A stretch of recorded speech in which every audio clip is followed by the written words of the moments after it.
Professor Tenzer, it's great to be chatting with you again. We're flipping the script this time. Last time we spoke about the LSAT and you were interviewing me, and now we're hearing from you about law school prep, how to succeed on exams. And right before we hit record, you said something really interesting to me, which was that you can't prepare for law school. It's about what you could do during law school to prep for exams. Could you elaborate on that?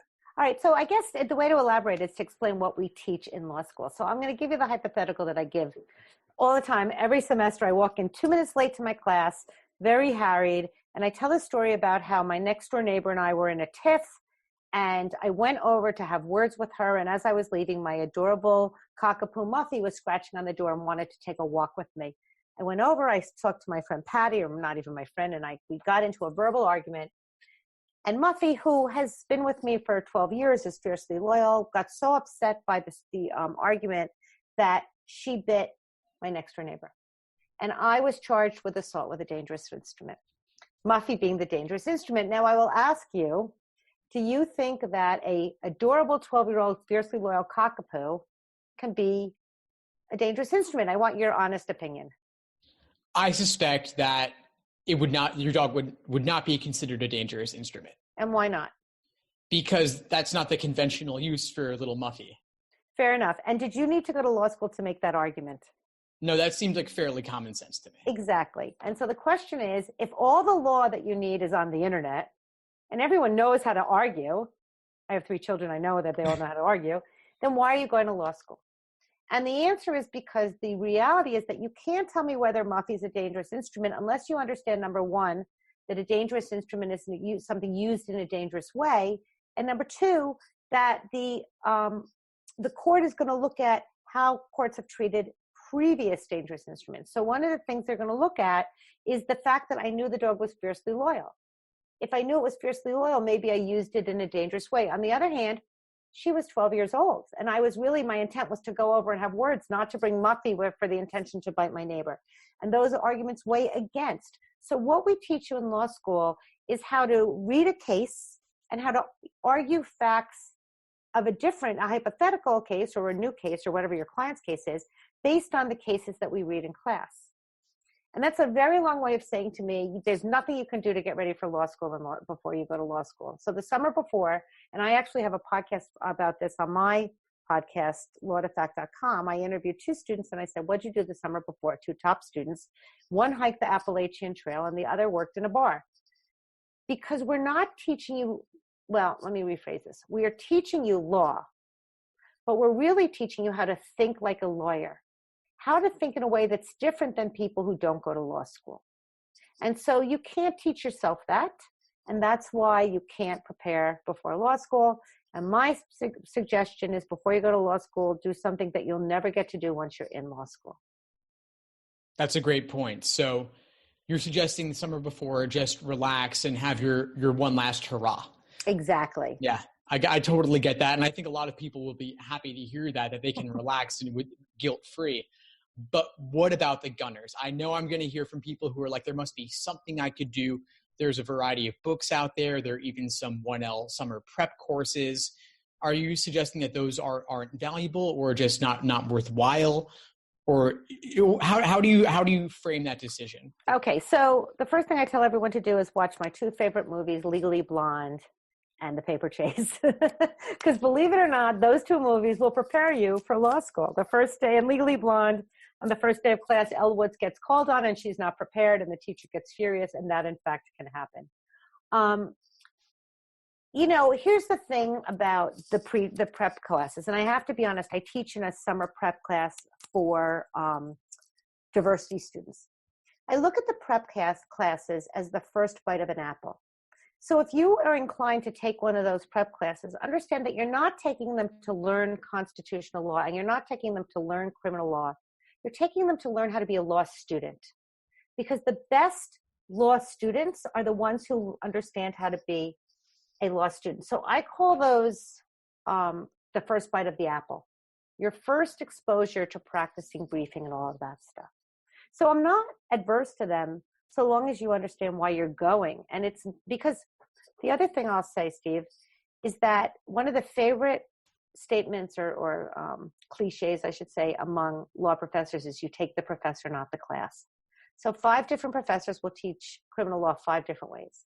So if you take it from one professor over the summer and then you take it from the professor that's grading you over the fall, you've got to speak to the professor that's grading you over the fall. That makes a lot of sense. Professors differ, their emphases differ, their styles differ. So going in first week of law school, let's assume that our student knows nothing at all. Okay. What common mistakes might they make in the first week or first couple of weeks, and how could they do things right in terms of avoiding falling behind, getting prepped for the exams? What should they be doing? What should they not be doing? Okay, great. That's a great question. So the biggest mistake that students make is that they pull their briefs off the internet. Let me take a step back. Law school is taught through the Socratic method. Students read cases before they come to class. They brief the cases, which means they identify the issue. They spot the issue. They figure out the legally significant facts, the rule, the reasoning, and the holding. And then in class, a professor may start with what happened in this particular case. In fact, it's interesting because in the paper chase, the first case they ask is Hawkins versus McGee, which is the first case I teach in contracts also. So students will basically are worried that they're not right because they're new law students. So they'll whip the brief off the internet. But the problem with that is that they're robbing themselves of the opportunity to learn how to spot issues and how to think like a lawyer. So the worst thing you can do is rob yourself of the opportunity to learn this new skill of thinking differently. And so you want to make sure that you are briefing the cases yourself. Now, I would say in the beginning, the rule of thumb is 3 hours of studying to 1 hour of class. You know, you're in class 12 hours a week. What are you doing with the rest of the class? By the way, the American Bar Association used to have a rule that you're not allowed to work at all your first year of law school. I think it's now you can work a little bit because they recognize the cost of law. But you should spend 3 hours per week studying. So if there's anything you want to do before you go to law school, it's to have a sense of how to brief a case. But it's a little bit of trial by fire you're going to learn once you're in there. And know that even if you're wrong, first of all law school exams are anonymously graded. So even if you're wrong, the professor will never know it. But also understand that if you are wrong, that's a great learning moment because it'll help you learn what's right. Gotcha. No, thanks. That's a really valuable insight to share. I think that students teaching themselves the process is ultimately the most important thing of all. Now, I know that in terms of briefing cases, issue spotting, one thing that comes up a lot is IRAC. Yes. IRA. I love Iraq. Yeah. Could you go into a bit of not the country? Yes. The country's probably wonderful too. Not as well into law school as well. IRAC, IRAC, for those who aren't aware. Could you just give a brief rundown? What is that? Why is it useful? Sure. Okay. So let me again step back because what you're going to do when you're in law school, and I won't forget your question, but plan on the first month of law school being about mastering how to spot issues, how to really brief cases. Plan on, actually, I would almost say 2/3 are only about staying prepared for class, reading all the cases, doing the note problems in the cases yourself, because those are problems professors may ask on exams, and then kind of getting familiar. And then the last third can be what we call outlining, putting everything together. And then you're going to take your exams. So where IRAC comes in is when you're taking an exam or working on your memorandums of law, which every first year law student has to do. IRAC is issue, rule, analysis, conclusion. So if we go back to whether Muffy is a dangerous instrument, the issue would be, is Muffy a dangerous instrument, right? The rule would be the rule that I told you before, which is a dangerous instrument is something that's used in a dangerous way. The analysis, which is where you get the most points on the exam, is figuring out how the facts of my hypothetical of Muffy being fiercely loyal, but also being 12 years old, being someone I just took for a walk and not intending to hurt anybody, how do those compare to other cases that interpret dangerous instruments? So that's the A. And then your conclusion is the yes-no answer to your issue of whether Muffy is a dangerous instrument. Now, without going on too long, I just want to say, I'm sensitive from podcasts about talking too much without a break for the other person, but without going on too long, I want to say that on an exam, we'll give you 2 points for the issue, 2 points for the rule, 4 points for the analysis, and 1 point for the conclusion. I'll give you 2 points for the conclusion, making for 10 points. If you miss the analysis, you only get a 60%. Every student will get the rule right. You don't have to go to law school to know the rule. The rules are in every book that you can buy, and I'm not adverse to buying the help books. The rules are on the internet. We know that if you got into law school, you can memorize the rules. The question is, can you apply those rules? And that's the analysis. And that comes from understanding that in law school, we're asking you to learn to think differently. Gotcha. So the analysis is definitely the key part of that. It has the plurality of the point value there. Now, students, obviously, they're going to want to review, they're going to want to learn this analysis on their own, but at the same time, it always helps to have outside resources, and the professor's only, a certain number of hours per week. What resources or books would you recommend for students who are looking for another more detailed take on whether they're analyzing the case correctly or whether they're spotting all the issues? All right, so number one, almost every school in the country has an academic support professional. And the job of the academic support professional is to help students learn how to be good law students. And I cannot emphasize enough, going back to your point about the gunners, if you want to get good grades in law school, the key is not to learn the law. The key is not to read every note case referenced in the notes. The key is to learn how to be a good law student. So as far as being a good law student, then the first thing you can do is you can reach out to your academic support professional. There's a great book. Oh gosh, I have it now. I don't know where it is, but it's by Jane Grise, Grise, and it's called Critical Reading for, I think it's Critical Reading is in the title, but it's a great way to learn how to read a case critically for law school. That would be something you could do. Oh, I have 2 books for recommending over the summer. So I would recommend Jane Grise's book, and the other book I highly recommend is Richard Wydick's Plain English for Lawyers, which teaches you how to write a law like a law student, which, believe it or not, is not saying the beautiful white cat tripped slowly across the lush green lawn. It's to say the cat walked. And you know what? You could do Richard Wydick's book at the beach. It's that easy, but it's a good refresher to teach you how to write like a law student. After that, I don't have any one particular book to recommend. I think if you want to get some resources, this is before you go to law school, then you can get good books on briefing. Once you're in law school, as I said, I am not adverse to getting a commercial bar, not a commercial bar, not that. I'm not adverse to getting a 1L commercial book. So there's a company called Gilbert's that puts one out. There's a company called Emmanuel's, and they kind of give you what we call the black letter law, which is the rules. There's a great series called Aspen's Examples and Explanations, and it's just a series of mini practice questions that test you.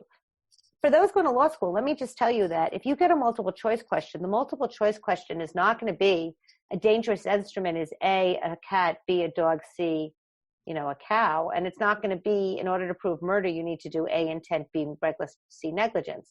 Your multiple choice question is going to be, Leslie took her fiercely loyal puppy, Muffy, on a walk to see her neighbor, who she knew she was going to have words with. The dog bit the neighbor during a fight. What results? And then there's going to be 4 choices. Gotcha. Okay. So thank you so much, by the way, for sharing all those in-depth examples of resources. I'm sure that people are really going to find it helpful, because I'm always getting questions. What exactly should I get? People are a lot of gunners out there. They really do want to get the specifics and know what to use, what not to use. So it sounds like there are some resources in particular. The one on Plain English for Lawyers, you were talking about it. It was reminding me of George Orwell's essay on writing clearly and succinctly. Right. And I do want to say one other thing. And I have to say that when you graduate, you have to take the bar exam. And make sure if you get 1L materials by bar exam companies, that those 1L materials are meant for 1L students and not for bar students. Yeah, that makes sense. I would imagine that 1L for 1L students would go into a bit more depth. Yes, correct. Beyond just what you need for the bar exam in particular. Correct. So you mentioned that you're not really a fan of necessarily the summer before 1L prep courses, but you do teach one. Mm-hmm. So I'm wondering, are there any insights or quick tips you could share from what you teach there? Maybe the first class session, any highlights that you could share with our audiences now? So again, what I teach, what we do in this course, which just for your listeners is open in New York State to any diversity student. So it could be economics diversity, it could be socio I mean, it could be socioeconomic diversity, it could be racial diversity, it could be gender diversity. It's open to anybody. You have to apply through New York Judicial Institute, and basically they pay you to go to this. And the reason why New York State has this is to increase diversity in the profession. But what we do is we do a mini 6-week session. And the focus of the mini 6-week session, again, is how to learn how to be a law student. So one of the other things, I know part of my lame analogy, but are you familiar with Harry Potter? Yeah, of course. Okay, so there's muggles and wizards, right? So I say that students, when they start law school, are muggles, and the goal is to be, when you graduate, a wizard, to know that thing that nobody else really knows. And so I teach my students how to be wizards. So basically through teaching tort, which is a civil wrong course about, slip and fall, intentional hitting someone, what have you. I teach students how to brief cases and how to read cases critically.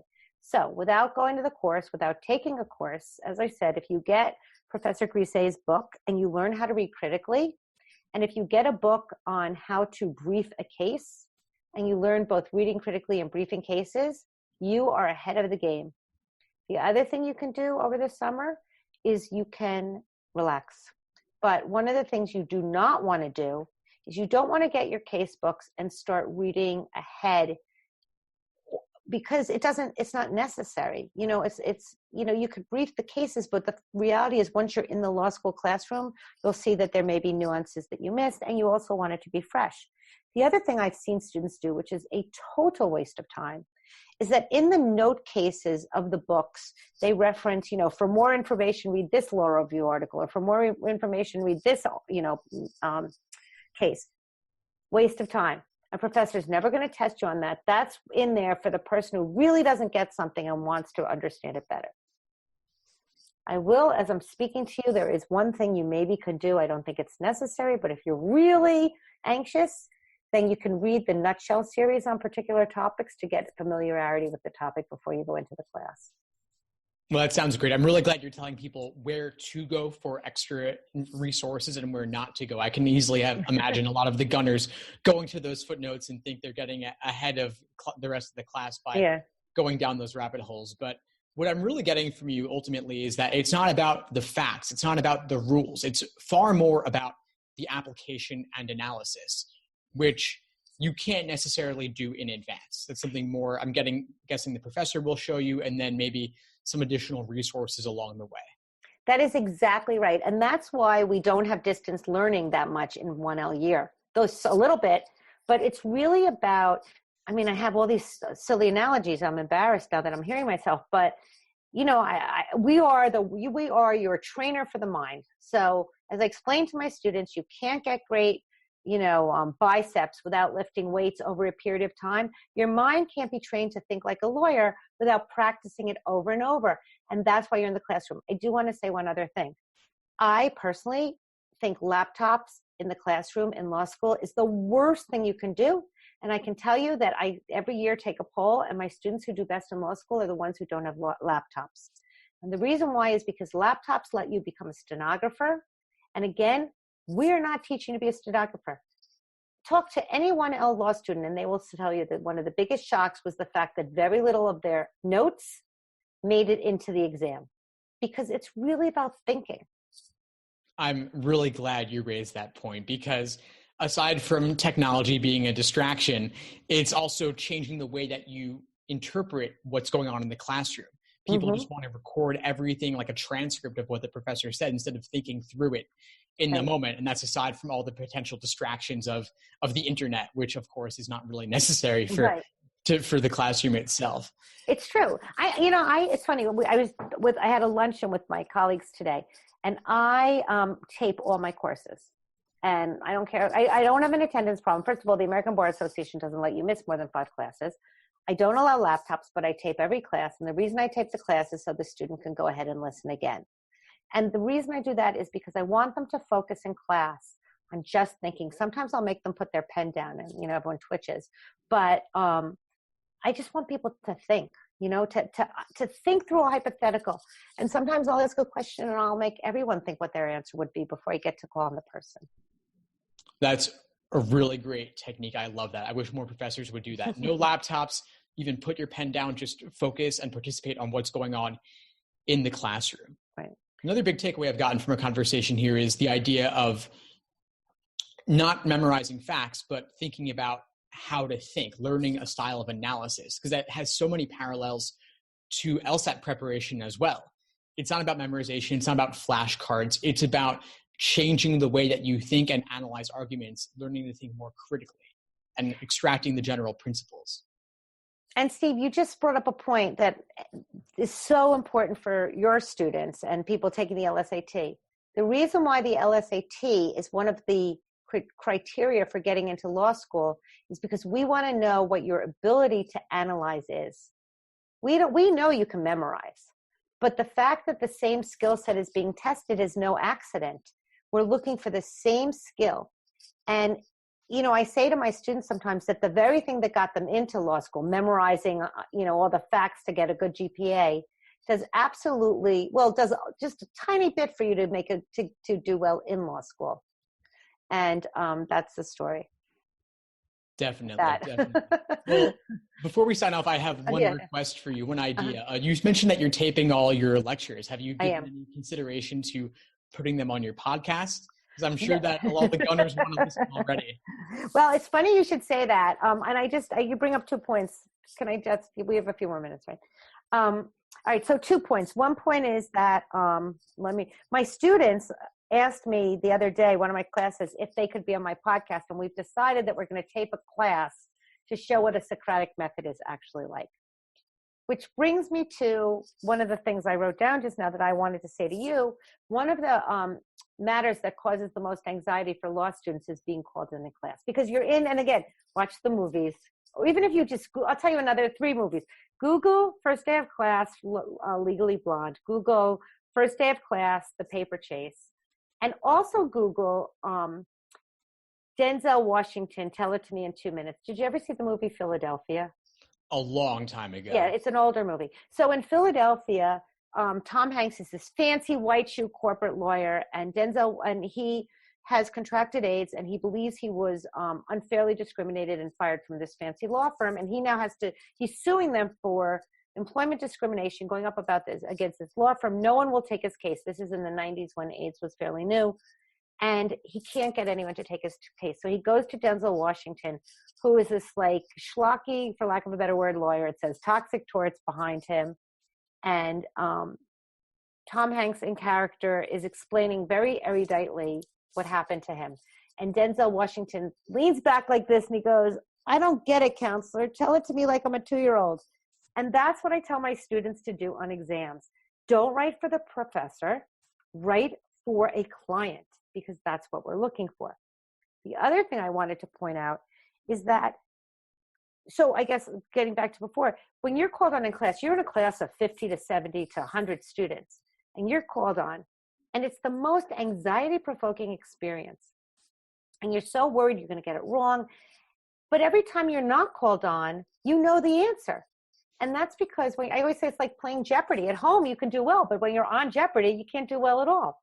So know that when you're called on in class, you're going to always remember that case, and you're going to learn that case better than anyone. But that everyone else out there is not thinking about whether you're right or wrong. They're just thinking, thank goodness it's not me. Definitely true. I can definitely relate to that. Great. So, yeah, I'm sorry. So I don't know if I answered the question you asked, but I answered the questions I wanted to ask, I guess. No, I appreciate that. For those listening on my podcast, are there any particular episodes of your podcast that they should start with in order to get a good grounding in the basics of what law school will be like for them? Well, we just, I have a couple, what it's like to be a first-year law student. I have my top 10 tips for doing well in law school. I have a couple law students talking about what they did the summer before the law school. I have 2 different ones, a podcast by professors about how to achieve success in law school. So I have a website, www.lawtofact.com. And if you go on that and you click on academic support, there's all those kind of podcasts for students who are starting law school. As far as I have substantive podcasts for law students. We talk about Erie doctrine, which is something you're tested on, and we talk about homicide. Those, I think, are best for when you're in law school. You'll appreciate them more when you're in law school.